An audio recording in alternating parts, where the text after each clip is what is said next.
I'm going to be ranking every Star Wars movie by the main villain, and I mean all of them.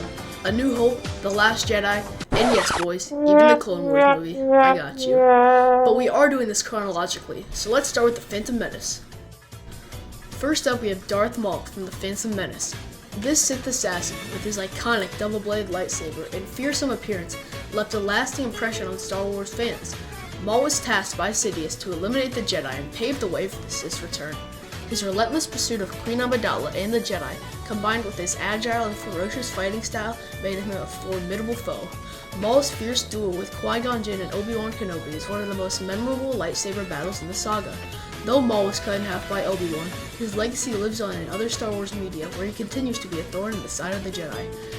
For his sheer intimidation and impact, we're placing Maul in the I wouldn't want to come across them tier. Next, we have Count Dooku, also known as Darth Tyrannus from Attack of the Clones. As a former Jedi Master turned Sith Lord, Dooku plays a crucial role in the formation of the Separatists and the onset of the Clone Wars. His political cunning and strategic manipulation make him a key player in the galaxy's turmoil. Dooku's elegant combat skills and mastery of the dark side were showcased in his duels with Anakin Skywalker and Obi-Wan Kenobi, followed by his confrontation with Yoda. His calm demeanor and authoritative presence added to his menace, making him a villain not to be underestimated. We're placing Count Dooku in the I wouldn't want to come across them tier for his sophisticated malevolence. Continuing with Count Dooku, he remains the central antagonist in the Clone Wars movie. In this animated film, Dooku masterminds the kidnapping of Rada, the son of Jabba the Hutt, with the goal of framing the Jedi and gaining the Hutt's support for the Separatists. His manipulation of the situation and direct confrontations with Anakin Skywalker and Ahsoka Tano highlight his strategical brilliance and combat masterclass. Despite his eventual defeat, Dooku's actions in the Clone Wars further cement his reputation as a formidable villain. For his role, Count Dooku stays in the I wouldn't want to come across them tier. Now, let's move on to General Grievous from Revenge of the Sith.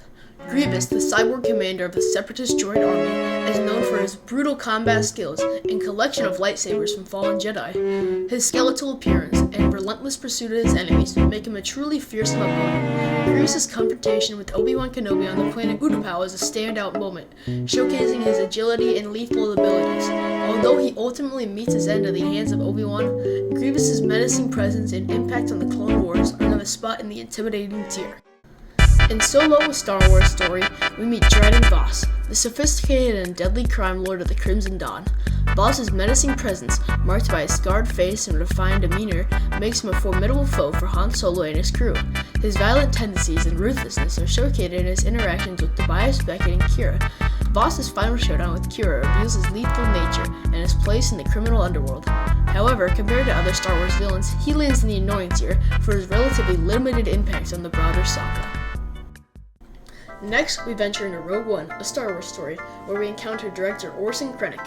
As the ambitious and ruthless head of the Death Star project, Krennic's determination to see the superweapon completed makes him a notable threat.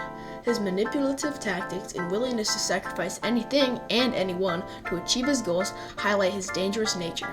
Krennic's confrontations with Galen Erso and the Rebel Alliance, along with his ultimate demise on Scarif, demonstrate his significant impact on the story. For his ambition and ruthlessness, Director Krennic earns a spot in the intimidating tier. Skipping ahead to A New Hope, we have the iconic Darth Vader. As the enforcer of the Galactic Empire, Vader's presence is felt from the moment he steps on the screen. His pursuit of the Rebel Alliance, ruthless tactics, and confrontation with Obi-Wan Kenobi make him one of the most legendary villains in cinema history. Vader's imposing figure, menacing voice, and powerful use of the Force leave an indelible mark on the Star Wars saga. Without a doubt, Darth Vader belongs in the peak cinema tier for his unforgettable and iconic role. In The Empire Strikes Back, Darth Vader's role expands as he relentlessly hunts down Luke Skywalker. His reveal as Luke's father and his intense duel with Luke on Cloud City are pivotal moments that deepen his character and the overall story. Vader's internal conflict and unwavering loyalty to the Emperor make him a complex and compelling villain. This solidifies his place in peak cinema tier as he continues to be one of the most memorable antagonists in film history. Next, we have Emperor Palpatine, also known as Darth Sidious, from Return of the Jedi. As the mastermind behind the rise of the Galactic Empire and the corruption of Anakin Skywalker, Palpatine's malevolence is unmatched. His sinister plans, manipulation of both the Galactic Republic and the Jedi, and the ultimate confrontation with Luke Skywalker showcase his true power. The Empire's climactic defeat at the hands of Darth Vader, who redeems himself by saving his son, is a fitting end to his reign of terror. Emperor Palpatine takes his place in the peak cinema tier for his pivotal role in the Star Wars saga. Now we delve into the sequel trilogy, starting with Kylo Ren in The Force Awakens. As the conflicted apprentice of Supreme Leader Snoke, Kylo Ren's journey to the dark side is marked with a struggle with legacy and desire for power. His menacing presence, emotional complexity, and his duel with Rey solidify his place in the intimidating tier. In The Last Jedi, Supreme Leader Snoke commands attention with his intimidating presence and mastery of the dark side, but his role ultimately disappoints.